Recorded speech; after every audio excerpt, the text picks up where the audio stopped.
Una vez más, aquí estamos para aprender cosas interesantes, o al menos eso creo yo. Hoy vamos a hablar de lo que dice la presentación, de las preguntas poderosas. Vamos a ver, una pregunta es una pregunta y punto, ¿vale? Luego, si una pregunta es poderosa, de algún lado le debería venir ese poder. Claro, la pregunta, que no es poderosa esta, es quién le da ese poder, quién le otorga el poder a la pregunta. Es decir, hay un listado de preguntas poderosas que tú puedas ir a consultar, y cuidado, a lo mejor lo hay, que tú puedas ir a consultar, es decir, voy a aprenderme estas preguntas poderosas para cambiarle la vida a las personas.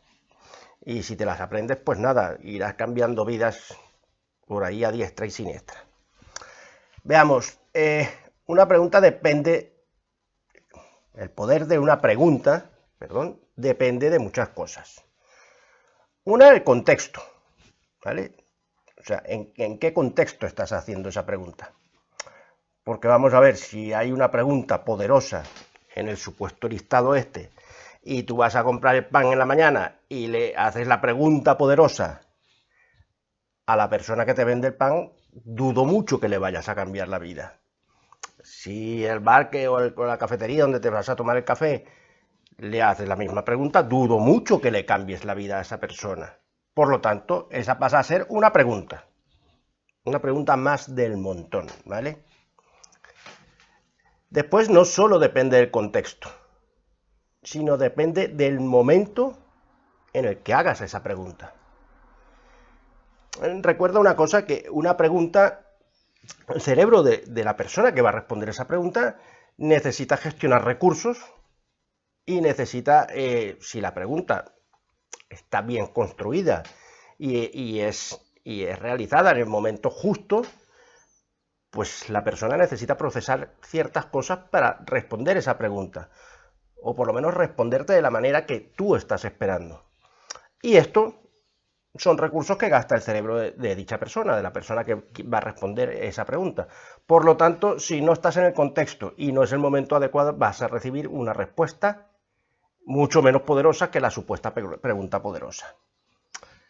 Yo lo que pido un poquito es que seamos un poco críticos y no vayamos repitiendo frases y frases y frases que mucha gente repite como loros, y que de verdad analicemos las cosas. Esto es igual que lo de creencias limitantes, ya hablaremos de esto en nuestro vídeo. Pero si se parecen en algo las preguntas poderosas y las creencias limitantes, es que no existen, ¿vale? Una creencia de por sí no es limitante, ¿vale? Pero ya hablaremos de eso. Y una pregunta, o sea, es una pregunta, no tiene más misterio, ¿vale? Si la haces en el momento justo, si la haces adecuadamente y la haces en el contexto correcto, pues no tiene poder la pregunta, ¿vale? Quien quizás tendría el poder es quien está haciendo la pregunta. El poder de analizar cuándo debe hacer dicha pregunta, cómo debe ser hecha, en qué momento, todo, o sea, analizar bien la pregunta y analizar bien a la persona a quien le estás haciendo esa pregunta. Porque si no, pasa a ser una pregunta más. De hecho, las supuestas preguntas poderosas no son más que una pregunta más, ¿vale? Si la haces de la manera correcta, seguramente obtendrás una respuesta adecuada al tipo de pregunta que estás haciendo. Así que nada, te espero en los comentarios, comparte este vídeo por favor, dale al like y sígueme en las redes sociales. Nos vemos en el próximo vídeo.